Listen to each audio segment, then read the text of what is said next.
I took a stroll downtown this evening when I heard music echo through the night. So I started running so I wouldn't be too late. In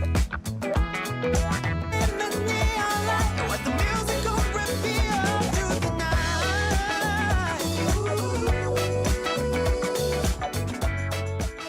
night. Welcome everyone to Coaching in Session. My name is Michael Rearden and I'll be your mindset coach today.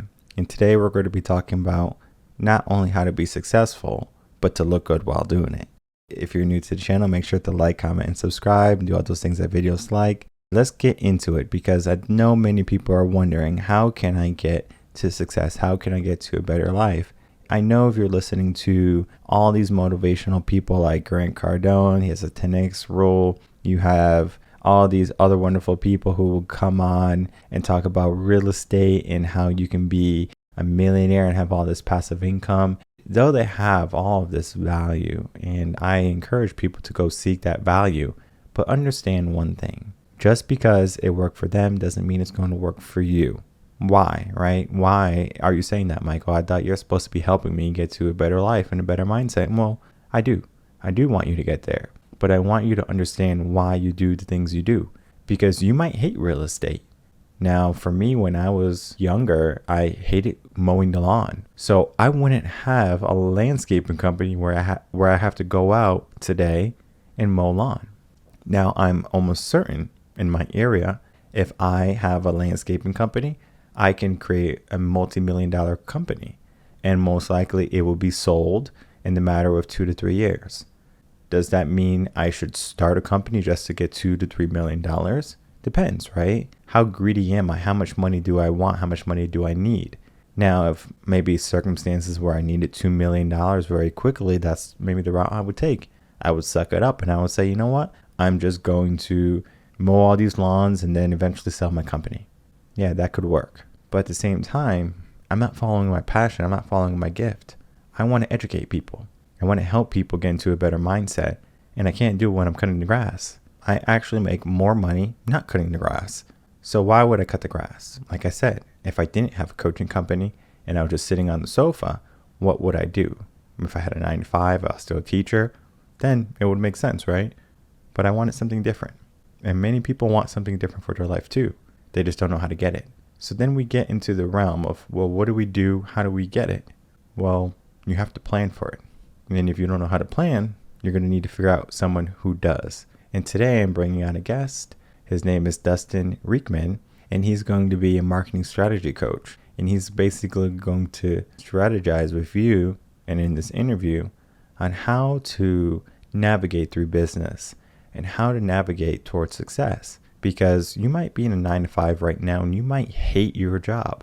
Are you going to hate it for the rest of your life? Are you going to hate it until you retire and you can finally be happy? No. Happiness doesn't have to be at some destination. It could be happening right now. And if you think that it can't be happening right now, then you're just operating under a limited type of mindset because you have the potential, you have the possibility. And many people, they get into the realm of thinking that, well, this wasn't allotted for me. Well, who told you that? Was it you or was it someone else? Because I guarantee you, if it was you, you can change it. And I guarantee you, if someone else, we can get rid of that person and then we can change it.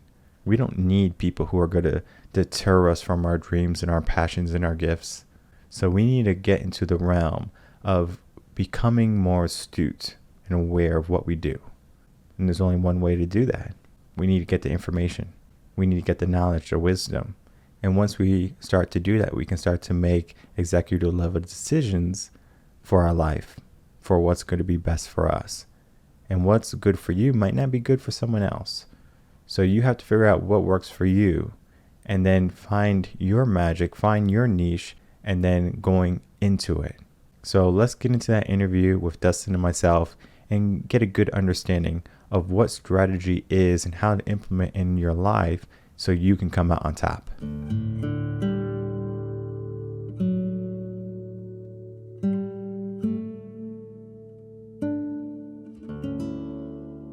Welcome, Dustin Riechmann, to Coaching in Session. How are you doing today? Doing awesome, Michael. Thanks for having me. Of course. So today I have you on as a marketing strategy coach. In your own words, can you explain what you do and how you help the world? Absolutely. So my focus with the coaching I do is helping businesses, largely entrepreneurs, largely online, but not always, basically do marketing the way that they feel called to do it, make marketing fun, and obviously help them be very successful in growing their businesses. What does success mean for you? I know success is always something different. And I know if you ask like, what success means for me, it's going to probably be wildly different than your definition of success. Yeah, very well, maybe. I would say I very much tie success into fulfillment and freedom would be probably the two big things that come up for me. My brand is Simple Success Coaching. So I do get often asked, well, what do you mean by success? And especially for a business owner, this idea that they get to do the parts of the business that really light them up, the parts they feel called to do, the parts that they feel are in line with their purpose. And so all those things to me are what makes someone successful. And before we dive into the coaching aspect, because it is a huge proponent of what you do with your work in your company, but getting into, I guess you can think the whole aura of what success is. And then let's dive into society, right? So we're going to go down this type of road of what society says success is. Okay. Well, society says you have to have a certain type of car, a certain type of home, a certain type of family, the nuclear type of family type of structure. You have to do all these different things, be a part of this club and that type of group. Society kind of depicts what success looks like for us rather than us determining what success really should be. Can you kind of maybe dive into that a little bit? Yeah, I mean, I think you said it well there to start that we're conditioned as a culture to like, even with the work I do, like when you say the word success, I mean, if I'm being totally honest, if I close my eyes, it's like, the beautiful woman and the guy with the nice car and it's stacks of money. And like, for some people, that could be their definition of success. And I feel like finances is definitely part of success, but only to the extent that it provides you fulfillment and allows you to live your purpose, right? So, but yeah, I think we're definitely conditioned like through advertising, through repetition, through social media, especially to like have these really distorted views of success. And I know you were a former educator. My wife's a teacher, and I'm a parent of three children. So it's a constant battle to be like, wait, put down the Snapchat, put down the TikTok, like, and they probably wouldn't use the word success. They would think I sound like an old man using that word, but the idea that like, that's the ideal, that's what they're really aspiring for. That's what people care about. Yeah. So it's the reason it's part of my purpose and what fulfills me is helping not only people find what is success to them, but really redefining the way they've been conditioned to believe about it. So that's kind of like the thumbnail or the kind of like the YouTube type of title is going to be like success is out the window, fulfillment is in. Because many people are trying to be fulfilled in life, but they're using outdated standards of what success is. Like the formula of success, do this, you're going to be successful. And I know recently, it's just for some reason, I have a lot of followers on LinkedIn. Everyone's trying to market to me, to do this and do that. And oh yeah, LinkedIn changed this in 2021. Now they do this formula, and I could care less. I really could. For me, it's kind of like when you have your own business, you can do whatever the hell you want. For me, it's like I'm nice on Instagram, I'm nice on Facebook, but when it comes to Twitter, it's all game. I'm gonna ruffle some feathers on Twitter. So I'm looking for that on Twitter because I understand what people look for on Twitter versus what they look for on Instagram, what they look for on Facebook, et cetera, et cetera. And it's always a different type of touch. But what people tend to do is they look for busy work. They say, okay, well, I'm going to do this and I'm going to keep busy, right? So as you were saying, Snapchat, TikTok, those are going to be time usurpers rather than things that are going to really bring about abundance, in your life and in your career. I have assistants that do most of my social media work. It's just because I can't stand it. Now, like I said, I will go on Twitter and ruffle some feathers now and again. So I ruffled some feathers 2 days ago, and I already put out a tweet that I'm going to ruffle some more feathers next week. So stay tuned for that. If you're looking for some drama, I cause it on Twitter probably once a week just to kind of, spice things up because sometimes people need that kind of like that push and pull. And if we think of like fitness, for example, fitness is probably the easiest example is when you're going to the gym, you're not going to go to the gym for the first time and then come home and not be sore unless you didn't do any work. And when we get into a career or profession where we're looking for success, you can't not expect failure. You can't not expect some type of hardship or some type of difficulty. You need that type of adversity to grow, and many people are afraid of it. In your experience, do you think that people shy away from failure more so than seek success?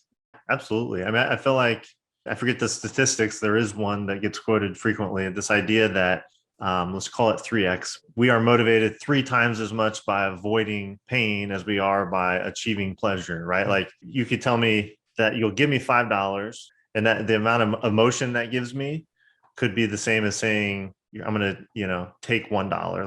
Like the loss of $1 is just as much emotionally impactful as like gaining 5. And so I do think we're very much wired away from pain, and more so than we seek pleasure. Is that a society thing, or is that like a generational thing? As we started to grow up and evolve, we said, oh man, if I lose $1, it's the end of the world. It's a good question. I think it could be a biological thing as much as anything, right? Like Mhm. we're kind of wired for survival. We know logically that like losing $1 is not going to kill us, but the idea of loss and like this healthy fear, I think, is what has kept us alive, maybe as a species, if you want to get pretty deep with it. Yeah. And so maybe it's like any kind of risk, any kind of threat, maybe is a better word, is really outsized emotionally in our brain and gets a much bigger response than incremental improvement, on the other side of that equation. So yeah, I'm sure like society, actually, I feel like society often is very fear mongering, Yeah. but it's also very idealistic about like what success looks like. Whereas I think our natural inclination is to like just try to survive and try to attain that deeper fulfillment. That word keeps coming up, but yeah, I think we are wired towards fulfillment, and I think that we are so disordered in the way that we've been sold what that's supposed to look like versus what actually works. And I think that's why we see worsening and worsening of things like people's psychology, people's health, people's anxiety, people's depression. Like that stuff's getting much worse, not better, because we are continuing in this spiral of disordered ideals of what success and fulfillment are supposed to look like.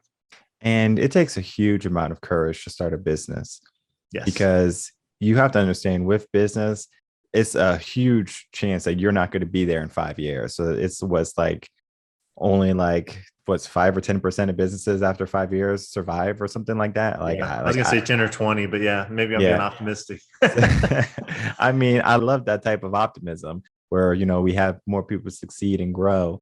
Many people, they get into this mindset of, I'm going to start a business and it's going to be successful, but they're not necessarily thinking about all the work that's going to entail. And they might have a family, they might have their own circumstances where they can't devote more than a 9 to 5 type of time to a business, where businesses are basically 24/7, it seems like, especially in my business, because part of my program or my membership package is to be available for my clients. And even though my phone is on silent, after 9 p.m., you can't reach me anymore without the notification going off. The notification is still there. So if I look at my phone, I see it and I'm almost compelled to answer, like, oh, client needs me. Here we go. So now it's 11 o'clock at night. Or I'm you see it answering right all. before you go to bed, and then like you're dealing with that subconsciously all night, that I have 3 people that are waiting on a response from me, right? Yeah, I really try to go above and beyond to help people out that subscribe to the membership. It's beyond some people to really give themselves entirely to the business because they think it's so easy. They see someone being successful. Oh, that's pretty simple. They see someone throw up a basketball. Oh, I can do that. And the moment they throw up a free throw, they can't make it. They think they're Shaquille O'Neal all of a sudden. We have to get into that mindset that, yes, starting a business does not have to be difficult, but it does require courage and it requires resilience. I think some of the work you do is you help make it more intuitive for coaches to dive into the market and to be more pronounced in the work they do, correct? It is. Yeah. I mean, it may help give people context, just 30 seconds. So like my background is actually in engineering. So you may hear that come up kind of like systematically the way I approach some problems, including marketing. It was resonating when you were just talking about like 9 to 5, having a family. So I had an engineering career. I did a bunch of side hustles. I was doing, my wife and I were doing marriage ministry. That brought me online. That's where I learned digital marketing, which was my ticket out of engineering. And then I have found a certain client there who became a business partner, and I've got an e-commerce brand. And then by marketing my e-commerce brand very passionately for 3 years, my coaching business emerged out of that because I was living it and showing people what I was doing. And then they started asking questions. And then I realized that I can actually help people in that way. So I guess I'm saying that to kind of give context that like, I'm not one of the coaches who sells other people how to do coaching sort of thing. Like I've ran numerous entrepreneurial enterprises. Can be extremely trying and tiring and grinding. And so I completely agree with what you said there. And then at the same time, I've matured, I'm almost 43 now, 3 kids, the oldest is 17. So like I've been through life enough now to see that maybe I made things harder than they had to be. And that while things will be difficult, sometimes we make them overly difficult because I didn't seek out mentorship. I didn't seek out a coach like you, Michael. I didn't at that time in my life invest to make things easier, to get shortcuts, to get insights, to get mentorship, like I said. So I'm very passionate now about providing that for people, whether they're younger, same age, or older. Like I know my lane, I know the things I can help with. And I'm really passionate about helping people with that because I wish I would have done it for myself, and growing the other stuff that I've grown over the years. So I had a similar situation where I had a trauma, I was down and out. And I was like, I know this is not life. Like, I know there's a way out of this. Basically, one of the reasons why I became a mindset coach is because I was filled with all of these limiting beliefs, all these self doubts, this fear of failure, where I found a nice, comfortable place in life. And I said, this is where I'm going to stay. And when I finally shook that nest per se, and I finally fell out, I had two options: to fall and crash or to figure out how to fly. Fortunately for me, I figured out how to fly.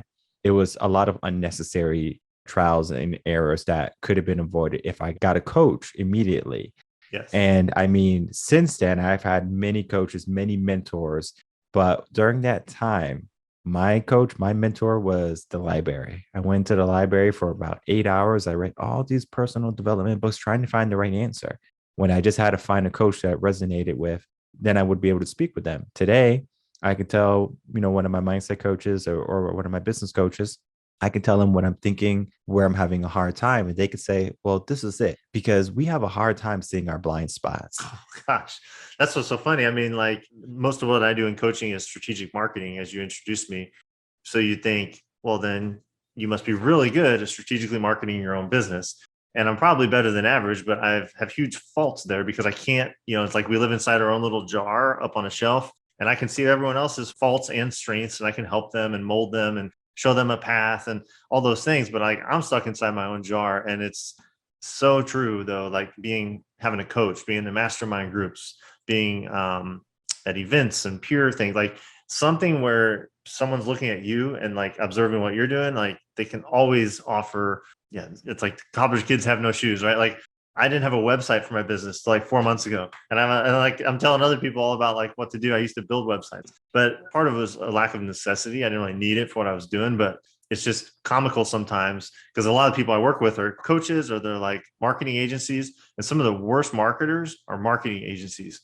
They're like really good at marketing for their clients, but like their website will be out of date. It doesn't even talk about what they actually do anymore. Like, it's just so funny though, that like the people, like you just say, you can't see your own stuff. And you really need that outside help. And it comes in many formats, but you can't often get there just through introspection. And then even looking at websites like development and things like that, it's kind of like when I first started coaching, I got a Squarespace website.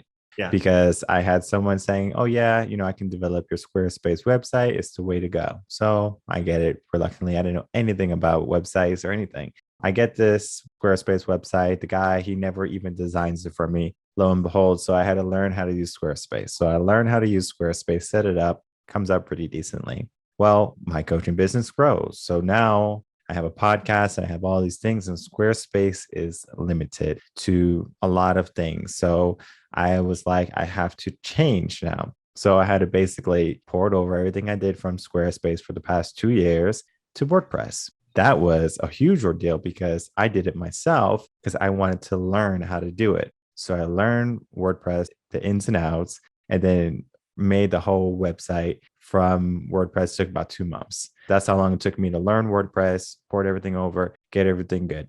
The problem is, even though I did all that work, I'm still constantly changing my website. It's like perfectionism. It's like, oh, this could be changed. I can make this better. And there's so many different things.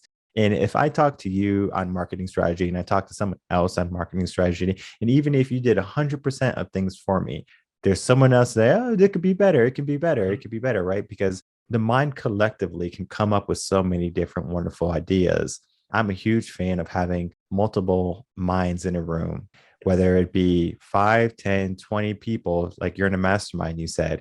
Yes. That right there is going to be all those minds coming collectively and saying, hey, wouldn't this be a good idea? Why don't you do this? And then you're like, that is a great idea. Maybe something you would have thought about eventually, but they're making it forefront for you to look at right now. And then you can start to implement those changes rather than wait and then figure out, oh, this doesn't necessarily work as well as I thought it would. You have someone who might have that experience and then it's already able to tell you the outcome. Yeah, for sure. I'm a huge advocate. I'm in mastermind, and I lead, like, the primary way I coach is through a mastermind model. I do some one-on-one coaching when it makes sense, but if someone's really looking at, so my specialty is partnership marketing. So, and we could unpack what that means if anyone, if you or the audience is interested. But if someone's like interested in partnership marketing, there's no reason to do it in isolation. And in fact, what I found is it's way more effective in a small group, because while you're all following the same framework, you're following a similar system, and we're going to customize it to each business and the personality of the owner and all those things. It still happens way faster. You get way better ideas when you're with this group think, right? Like with this idea of having multiple people with different backgrounds, different experiences, different perspectives, often different industries, all coming together around a common framework. Like, it's super powerful. So I always joke, like, people hire me, and I lead the mastermind, but my role is more than anything, I'll have the strategy and I'll set the framework. But my role really in the mastermind is curating, having the right people in there to let them really run it with each other, because they're way better at it than I could be in isolation. So yeah, that was a big thing for me in the past, I'd say 18 months, is moving away from all the one-to-one work to small groups, and not for the typical reasons of, like, it was draining me. Like, I loved one-on-one work, but I found after I finally went over and tried that and was doing it for myself and other people's masterminds, it's like, this is way better. So that's where I push people now, because that my experience has just shown me that it's been more effective for most of my clients. What I try to do here on this podcast, Coaching in Session, is bring on coaches that can help people elevate their life, find their purpose, passion, gift, or why. All of those different things change their life to, heights that they probably never thought before in their life. When I was having the conversation of having you on, I was like, what would be better than to have someone help my coaches that I can already vet, that I've already had on, elevate also, and to have someone who helps coaches who can help elevate them, because that then helps elevate everyone else. It's kind of like when we look down on a person, we have two choices: to ridicule them or help them up.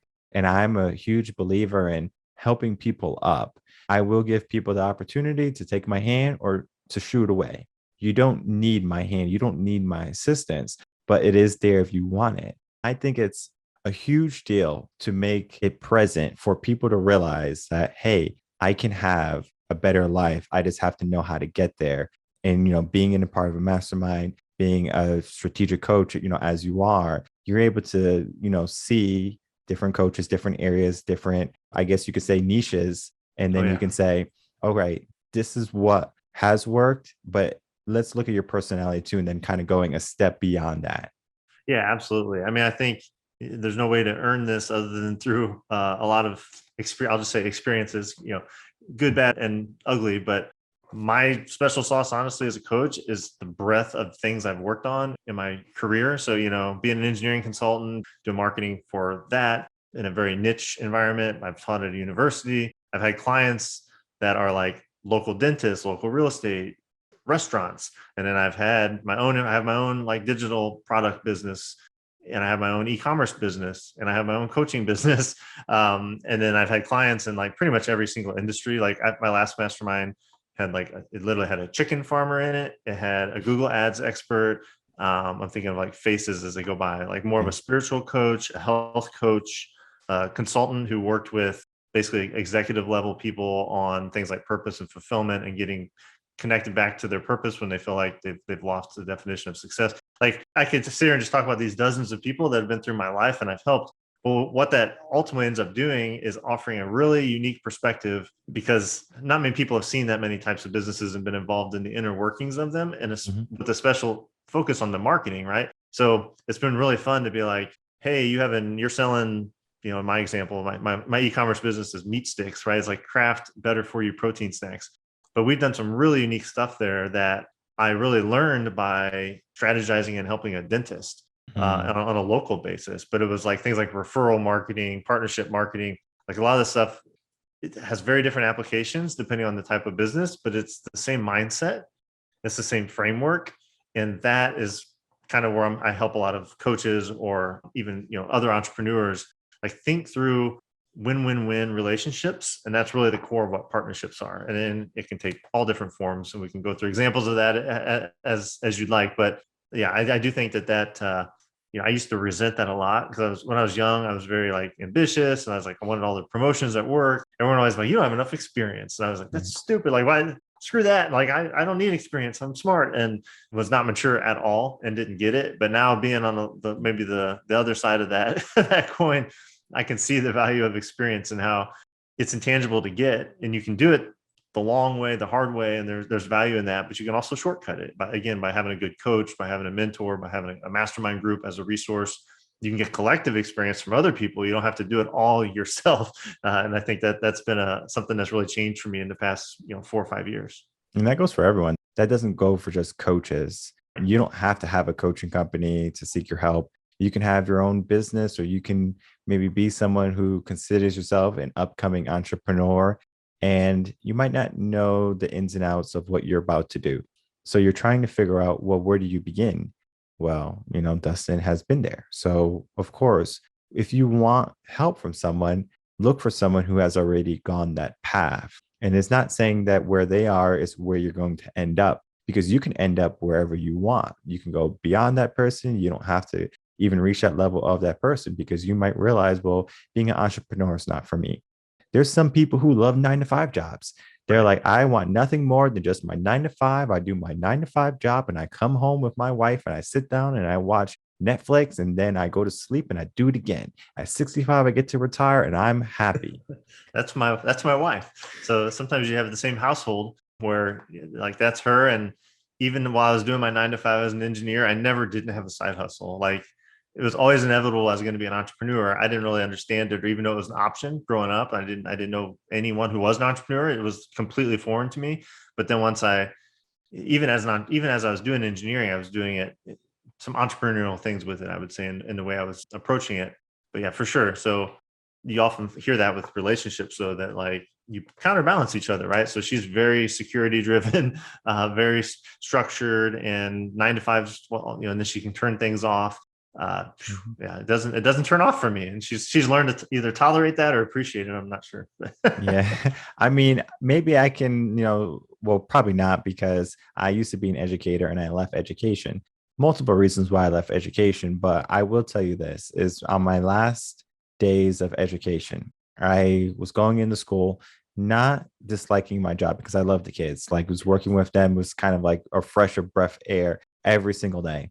I would go in and then I was just starting to ask myself, like, is this it? Is this my life? Because it was good to be the same thing every single year. Yeah, you get different students, you get different issues, different problems come up, different tests, but at the same time, it's still the same thing over and over again. So it was almost redundant in the sense of I'm doing the same thing over and over again. Of course, you can spice things up here and there. You can use some different material. Theoretically, it was the same thing every little bit. And I was looking at impact. I was like, how much impact can I make? I'm going to teach for probably 40 years. So I'm going to have basically 40 different classes go through. So I'm going to have basically 40 years of classes. Well, guess what? I was like, you know what? I want a bigger impact, was basically what I asked myself. I just don't want to help, 12,000 students or whatever it was or more. I wanted to help millions of people. And then now my mission for this company is 2 billion people. And it's an absurd number. Number one, it's like, can I reach it? I don't know if I can reach it, but at the same time, I'm still going to try every single day to get closer to that 2 billion. And I know what I do with my work is going to create a ripple. So for example, you and I talking about what you do and then how you can help people. And then if someone falls upon this podcast, this episode, and they say, I'm going to have Dustin help me, right? So now Dustin was introduced from, coaching a session. So now he's helping other people grow. and then that coach is helping other people grow. So it's kind of like a ripple effect. And I might not know when I hit that 2 billion people. I might not know where all of a sudden it's like, yeah, I think I helped 2 billion people. Good Yes, it job, might be hard Michael. to track, but yeah, I completely agree with your sentiment. It's the ripple effect is very real, and the way exponential growth happens is compounding, and compounding is exactly what you said: the 1 to 1, then 1 to 3, then 3 to 9, or whatever. Mhm. Because every person you impact, because the way you show up and the way you work with people, they're going to go impact multiples of that, and then all those multiples get to impact multiples of themselves. And yeah, absolutely, I think you can impact 2 billion people. uh, just tracking it might be difficult, so Exactly. So it's about consistency. It's about understanding that even though it might not be forefront, and I'm not looking for immediate gratification, that's number one. I can be in this game until I'm 80 or until I'm in the grave. For me, I don't see myself retiring because I want to retire. If I retire, it's going to be totally different, meaning someone wanted to buy the business out and I wanted to sell it. And I was talking to my wife about that. I was like, if someone really wanted to buy this company out, I was like, it's going to take a lot of money because it's just my whole mission, my whole purpose in life is to help this many people. Like, I want to do it. And we have like 8 billion people right now. So, helping a quarter of the population, that's going to be drastic because if we look at society today, many people are afraid to fail. Many people are afraid of success. They're afraid to put themselves out there. They're weak, they're fragile, they're have these limiting type of mindsets, all of these negativities which don't belong, right? And I'm sure when you left engineering and going to be maybe more entrepreneurial for a full-time aspect, I'm sure there was some fear aspect there, but then at the same time there was still some, I guess you can say, some higher level of thinking and desire that you were going to only get from doing that job and not your engineering job. yeah, it's 100% right. There's a lot of fear, honestly, because my wife was a special education teacher for 8 years. Then she stayed home for 8 years when we had our third child, and now she's back in education. But it was in that middle 8 years that I decided I wanted to make this leap. So I was the sole breadwinner. I was all the insurance. I was all the all the money, everything in the household. And again, she's got a very strong security gland, if you will. And so it was a very interesting time. But I actually remember exactly when it kind of happened for me, and like this realization. I would call it an epiphany, but summer 2017, I just, for some reason, it finally hit me. I was like, wait a minute, I've been putting this off for like a couple of years. Like, I knew I wanted to make this change, just never could pull the trigger. And what finally happened for me, Michael, was I had this realization that this is not a permanent decision. Mm. It's not a permanent decision. It like took all the pressure off me. I was like, I could go do this and then I could suck really bad at being an entrepreneur. And then you know what I could do? I could go back and be an engineer. Like my Mhm. worst case, because it's not like I'm getting fired and Right. like, written off because I'm horrible. I'm good at this job. I'm gonna go do something different. And then if I want to, I can go back. I still have that option. So that was big for me. And then it was a setting a specific goal. So it's summer 2017. I'm like, well, at the end of this year is when I'm going to pull the trigger.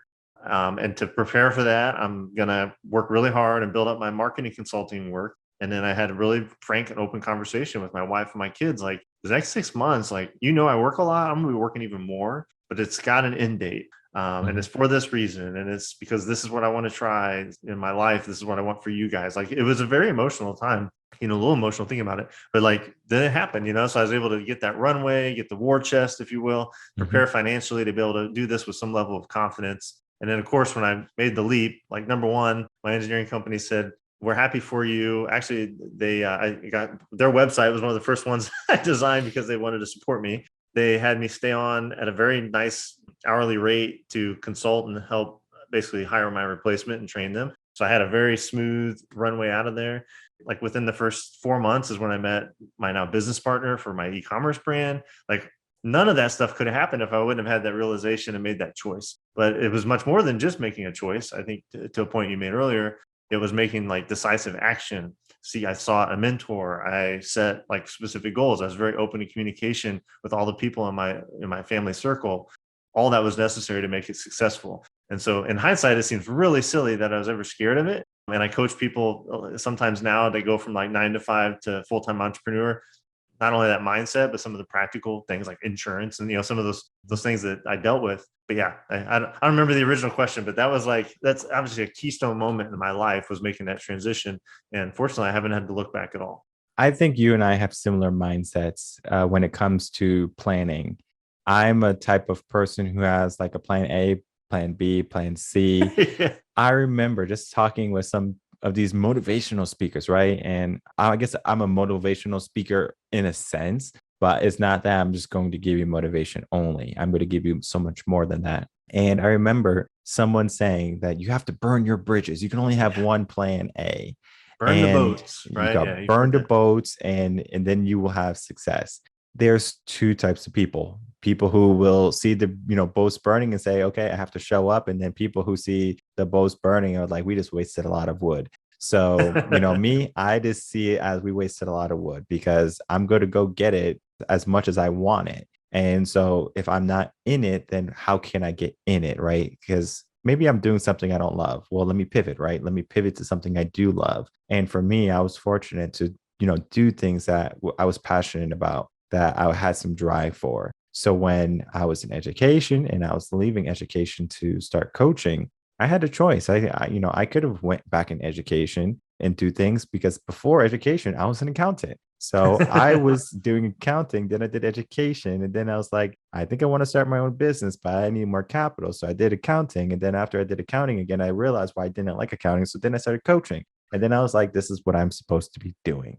Yes. So it was kind of like I had so many options where I was like, I can go this route, I could go this route. And I would say that each route led me to a different mindset. So accounting taught me the, many skills that I needed to know. And then teaching and education taught me many skills that I needed to know. And both of those together helped me with my clients. So I'm able to help my clients in a different regard than if I was just an accountant or if I was just an educator. I have both of those worlds and I kind of mix them together. So now I can help someone who's struggling with that, or who is struggling with, learning a new task or learning how to be successful. I had to first go through that myself, though. But many people just kind of brave it on their own. They say, you know what, I'm just going to do this and I'm not going to seek help. And I think that's one of the greatest disservices we can do for ourselves, is to try to go in this alone. And if we Mhm. look at humans, just, like from our ancestors, we have always been together, meaning I might be a hunter, you might be a gatherer, but at the end of the day, we come together with our food and we eat together. And so having that type of mindset of there's no competition between me. Yes, you might have competitors, but at the same time, everyone wants to see you eat, maybe not at their table, but everyone wants to see you successful. And that's one of the things that I want to offer people, is that success can be there. And I know sometimes, I'm sure people think like, why do you have all these coaches on? Because you're a mindset coach, but yet you have another mindset coach on, and then you're saying that this mindset coach is someone I should talk to. Well, first of all, I'm a different type of mindset coach, because scarcity mindset doesn't reign supreme in my mind, number one. And number two, I have a different personality from most of the coaches that I speak with. Right. Now, if you really want to get coaching from me, you would, of course, go through the consultation. You will get my personality. I'm going to give you the plan of action, the course of action we're going to take, and you say yes or no. If you don't want to work with me, no skin off my back. But at the same time, I choose who I work with. Yep. And I'm sure that's the same for you. It's exactly it. Yeah, I was going to say, like, for me, it's marketing. So the way people, they're like, hey, I feel stuck in my business. My revenue's flat. Maybe I want to pivot. And I know that often marketing is the symptom, right? So often it's like, I need marketing help. And when we dig in, it's really like they need strategic help. They need personal help. Like it's as you can imagine as a coach, there's usually more below the surface. But as a core issue, it's marketing. I do strategy sessions as well, where they apply. So I get to see in advance and be prepared with the right tools to come to a session. The session is all about them unpacking their goals, what they've tried, what they want to try, me interpreting their personality. And honestly, what we do at the end of that is I give them a 90-day plan for marketing. And I say, hey, I was in your shoes based on what I know on our conversation. I would do this for the next 90 days. Very practical, tactical stuff. And then the next question is, and that's all free. Mm-hmm. And then the next question is, if like you just said, if I choose them as a client, I may say, this is yours.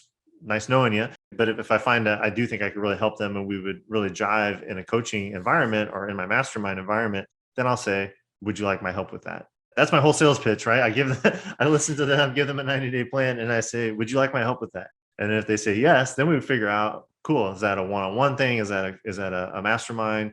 Is it, maybe it's not even me. Maybe it's like, okay, first 30 days of this plan is mindset. I'm going to set you up with my friend Michael. Then you come back to me for the marketing. That happens often too. So my role in that whole thing is really like almost like a diagnostic, right? It's like understanding what the issues are, seeing below the surface where I can, unpacking, and then giving them. It doesn't have to be a perfect plan. The thing is, if when people have a plan, they feel empowered, they have clarity.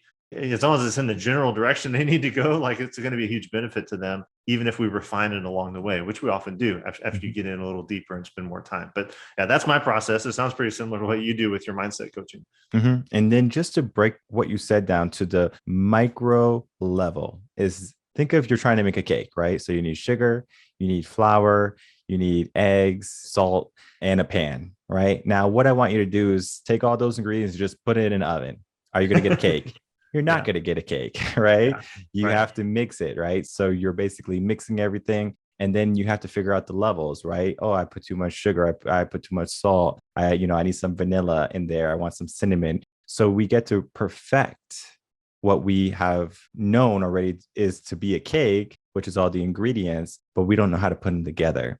And I think many people start a business where they have the ingredients. It's just that they don't know how to mix it and make the cake in the process. Because yes, you can get all the ingredients, skip the mixing process, put it in the oven, and you won't get a cake. But if you take time to say, okay, how do I make a cake? Let me mix it. Let me do this step, and then kind of go in an order, and then finally getting your masterpiece or that cake out of the oven. Because if grandma gave you her recipe for a cake, most likely you're not going to make it the same way she does the first time.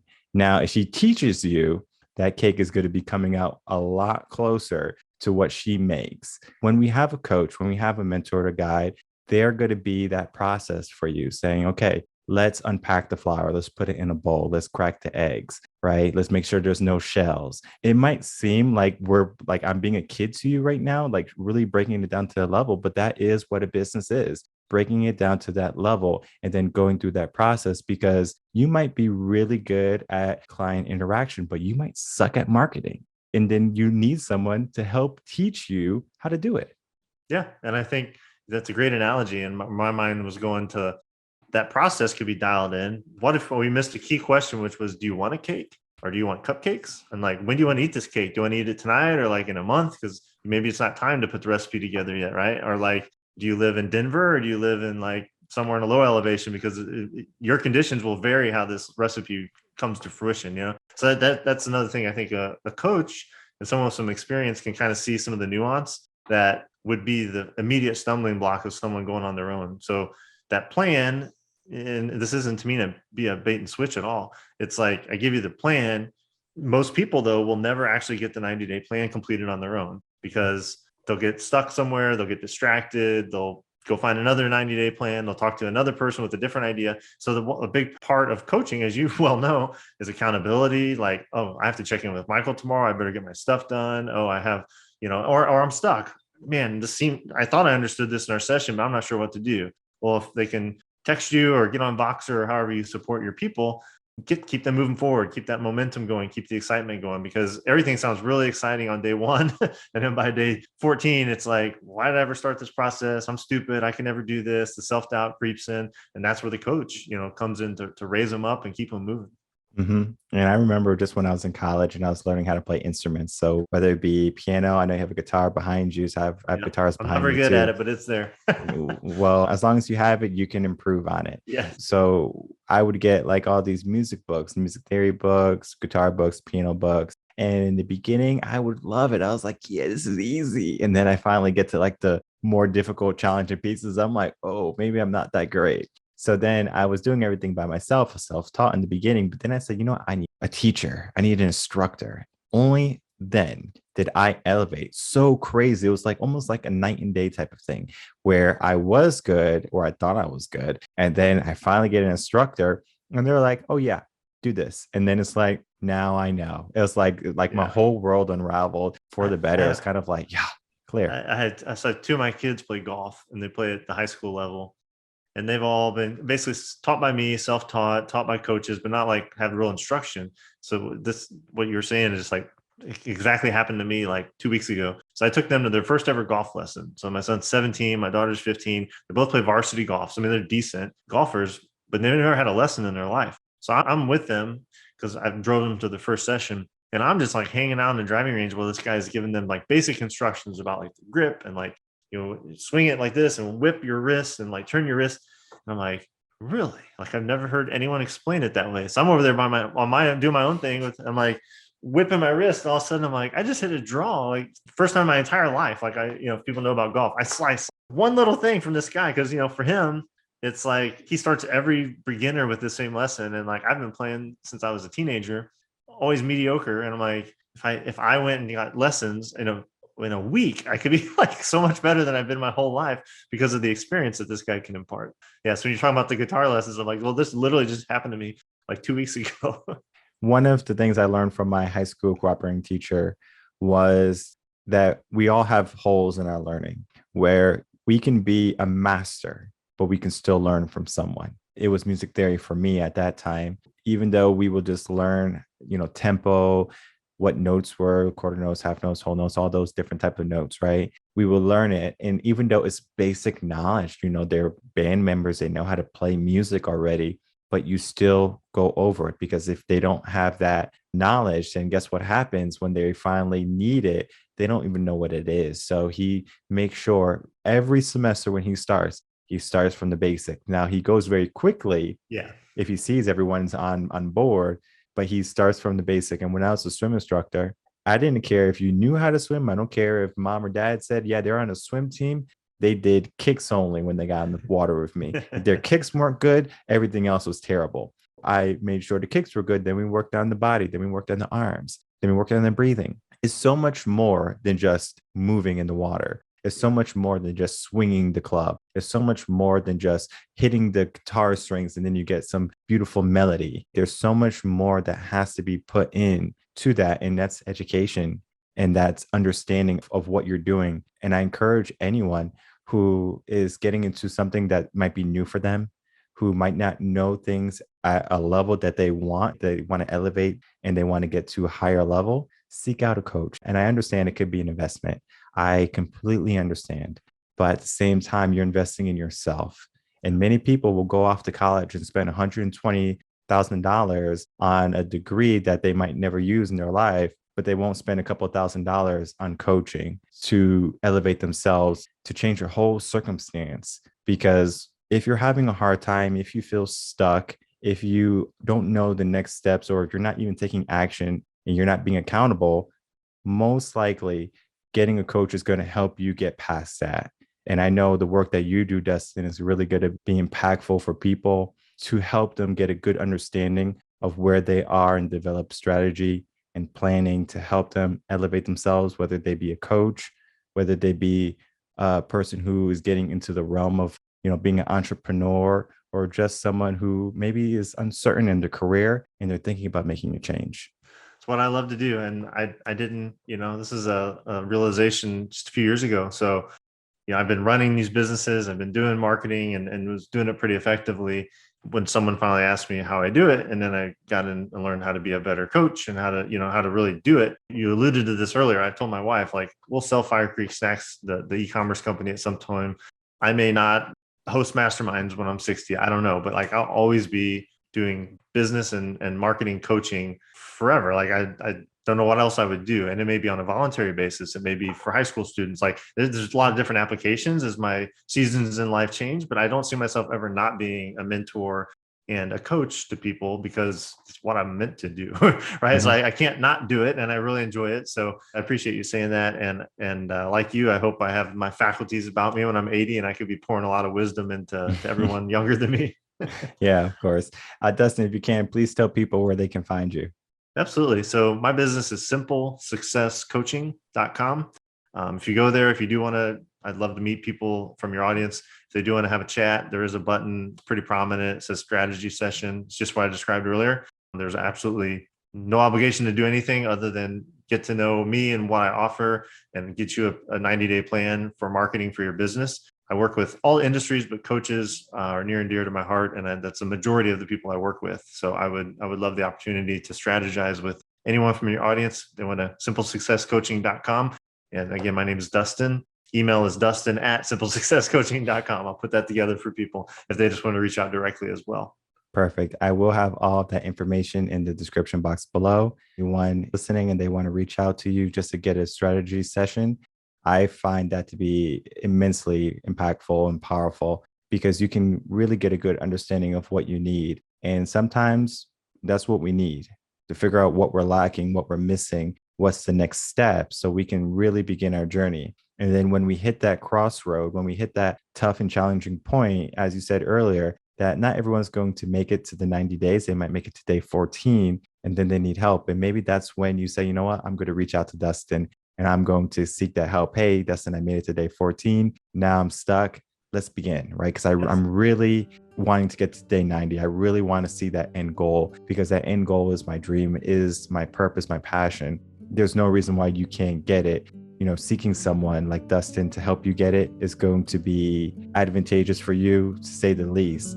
And so I encourage you to check his website out, set up a strategy call with him, and then really start to begin your whole journey of your career, your business, and the rest of your life. Look forward to hearing from people. This has been great, Michael. I appreciate your interview style. I appreciate being able to talk about like the origin of mankind and natural selection, all the way to like let's talk about marketing tactics. So it's been a lot of fun. Thank you. All right, everyone. Dustin Riechmann.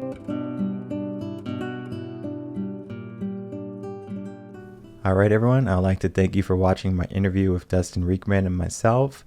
What he's talking about is he's talking about how we can figure out where we are and then figuring out our blind spots and then moving accordingly. When I started my business, I didn't know anything about businesses. I didn't know what to do. I didn't know how to operate. I didn't know how to act. But what I do know is I was going to have a business that I wanted to be a part of. I was going to have a business where I wasn't going to bend the knee or bow the head. I was going to live exactly how I wanted. And if I hurt someone's feelings along the way, oh well, get strong. And this is not to say that I don't care about people. It's just at the same time, I understand what I'm trying to do. There's going to be a certain amount of people in the world who won't change. They have the ability to, it's just that they won't. They just won't put themselves in the right mindset.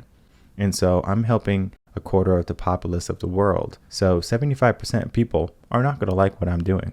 And that's perfectly fine with me. You don't have to like me. You don't have to love me. You don't have to respect me. I'm still going to do me. And you should do you too. You're going to have a lot of opposition in life. People are going to believe that you can't do things. But the only thing you need to know is how to do them. And whether you work with me or you work with Dustin, you're going to put yourself into a position where you get all the knowledge you need to be successful, where you get all the knowledge you need to elevate yourself in your business, or maybe to start something new. And this is not to say that you need to follow someone else's plan or someone else's tutelage. It's just so much easier. My business didn't start to blossom until I started to speak with a business coach. Once I had a business coach, everything changed. And then I speak with mindset coaches.